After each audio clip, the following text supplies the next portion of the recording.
વિસાવદર તાલુકાના કાલસારી ગામના માલધારીઓ દ્વારા 2008 થી કાલસારી ગામનું આશરે 3200 વીઘા જેટલું ગૌચરનું દબાણ મુદ્દે સતત સરકારી બાબુઓને રજૂઆત કરેલી છે। આ મુદ્દે 2023ના કલેક્ટર દ્વારા ડીએલઆરને ગૌચર જમીનની માપણી કરવાનો હુકમ કરતા માપણી ચાલુ કરેલી, પરંતુ 1 વર્ષ થવા છતાં ગૌચરની જમીન માપણી પૂરી થયેલી નથી। કાલસારી સરપંચ તેમજ તલાટી દ્વારા માલધારીઓને તારીખ 11/7/2024ના રોજ 60 દિવસમાં ગૌચર ખાલી કરવાની લેખિત ખાતરી આપેલી, છતાં વહીવટી તંત્ર દ્વારા કોઈ કામગીરી કરવામાં આવી નથી।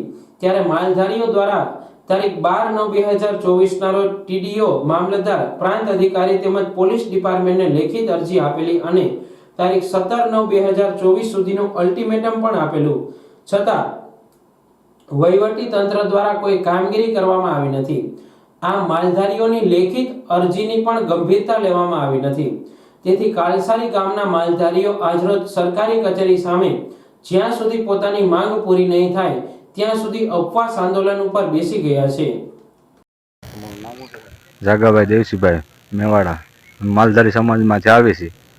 વારા ગેલે અમને આંદોલનમાં આવી માલઢોર લઈને તો અમને કહે કે છૂટું કરી દેવું, તો અટાણે 2 મહિનાની અમને લેખિતમાં આપેલું હતું।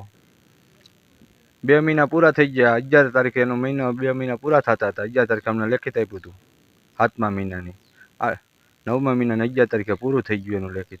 તીકડે અમે 5 દી જાય, પાછું અમે લેખિત દીધું। લેખિત દઈને અમારા સમાજ અહીંયા આંદોલનમાંથી બેઠા છે, ઉપવાસ આંદોલનમાંથી। 2 દિવસમાં નહીં જવાબ આવે તો માલઢોર સાથે અમે અહીંયા આવીશું। અને તીકડે માંગ અમારી એવી છે કે ખાંભા નાખ્યા છે, ખાંભા ફરી જાય છે, એની માથે કેમ લેન્ડ કબીરની ગુનો દાખલ નથી કરતા? પ્રાંત સાહેબે કીધું છે કે અમને આ આંધું લેખિતમાં આપી દો, અમને આપી દીધેલું છે, તો સરપંચ કે મંત્રી કેમ કાર્યવાહી કાંઈ કરતા નથી? તો ટીડીઓને સાહેબને શું ભીં પડે છે? દબાણ આપે છે? કોઈ અધિકારીઓ દબાણ આપે છે ઉપલા કે રાજકારણીય પ્રેશર છે? તો અમારું આંદોલન અટાણે ચાલુ છે આજ 17 તારીખથી। હવે આ 2 દિવસ અમારે એમના ઉપા ઉપર બેસે, પછી માલઢોર છોકરા સાથે, બાયુ સાથે અમે અંધારે અહીંયા આવશું।